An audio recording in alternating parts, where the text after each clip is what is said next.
Ask मुफ्ती तारिक मसूद। अहमद रजीब साहब बांग्लादेश से पूछते हैं, किसी भी चीज़ की खरीदो फरोख्त करने के वक्त हम कितना मुनाफे ले सकते हैं? अगर हुकूमत की तरफ से कोई मुकर्रर पाबंदी नहीं है तो फिर अक़द के ज़रिए ज़्यादा मुनाफे लिया जा सकता है। 50 रुपए की चीज़ को 100 या 150 तक बेच सकते हैं। इस बारे में क्या उसूल है? इंसाफ क्या और जुल्म क्या है?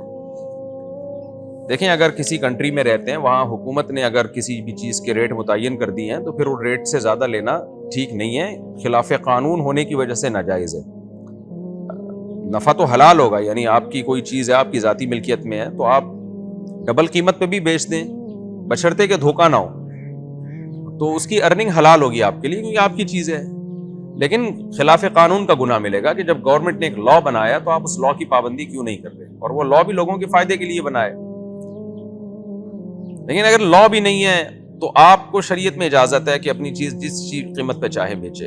इसमें दो चीजों का ख्याल करना जरूरी है। नंबर एक, किसी भी किस्म का कस्टमर को धोखा ना हो।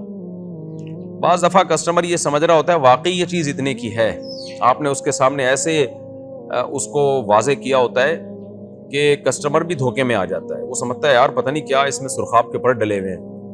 तो ये गलत है, ये धोखे का गुनाह होगा, फिर वो अर्निंग आपके लिए हलाल नहीं होगी। दूसरी बात यह है कि कोई ऐसी लोगों की ज़रूरत की चीज़ ना हो जिस पे लोगों की ज़िंदगियां मौकूफ़ हों और लोग मोहताज हो जाएं आप ही से ख़रीदने पर। जैसे गंदम जब मार्केट से शॉर्ट हो जाती है तो आपने गंदम को स्टोर कर लिया और अब इतनी महंगी करके बेच रहे हैं कि आम आदमी की दस्तरस से बाहर लोग मुसीबत में पड़ गए, एक रोटी खाने को तरस गए लोग। तो खाने की चीज़ है या इसी खाने ही की चीज़ों में आमतौर पर यह होता है, तो उनमें चीज़ों के रेट बहुत ज़्यादा बढ़ा देना ताकि लोगों को इसके में बहुत ज़्यादा नुकसान हो, एक आम आदमी की दस्तरस में रोटी ही ना रहे, ये नाजायज़ है। जैसे कि ज़ख़ीरा अंदोज़ी के वक्त में ऐसा होता है कि जब चीज़ें मार्केट से शॉर्ट होती हैं, कुछ ताजिर लोग ज़ख़ीरा करके डबल 3-3, 4-4 गुना कीमतों पे उसको फ़रोख्त कर रहे होते हैं। तो वो चीज़ भी ऐसी होती है कि लोगों को बड़ा हरज होता है। हाँ, चीज़ ऐसी नहीं है, गेंद बल्ला बेच रहे हैं आप या कोई ऐसी चीज़ बेच रहे हैं जिसको जो ना भी मिले तो कोई ऐसा नहीं होगा कि लोगों का सेहत को नुकसान होना शुरू हो जाएगा, तो उसमें कोई हरज नहीं है। लेकिन पहली शर्त, धोखा बहरहाल ना हो, ये जरूर।